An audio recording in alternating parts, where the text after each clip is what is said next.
Okay, from stretch number 2, for each graph when x is 8. So on graph A, when x is 8, the y value is 4. So for graph A equals 4. And then for graph B, okay, when I look at graph B, I'm here and here, but remember, open does not mean inclusive. So we kind of skip over that, we go to the close, and graph B is at 8. Same thing is going to be true for number 3. X is 18. 18 is here, so we get a y value of 10. And then for graph B, go find 18, right there in the middle, which is at 16. For number 2, write an absolute value inequality to represent the restrictions on the difference in the weight of a bag. So this company here sells cat food in bags labeled 13 pounds.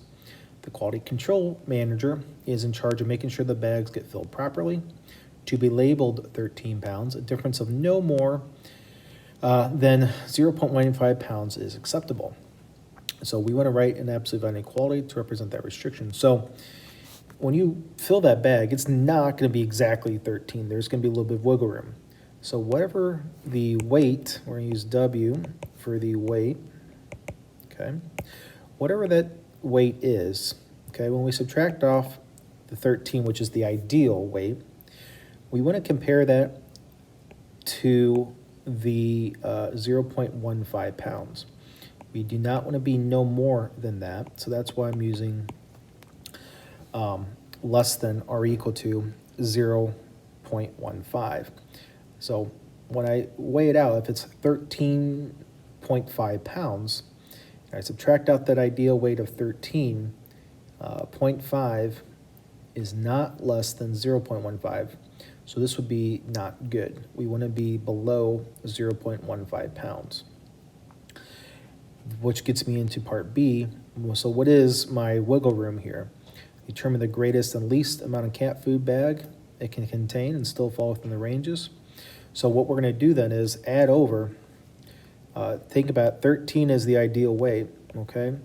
So we can go above that and we can go below that. So 13 minus 1.5 is 12.85.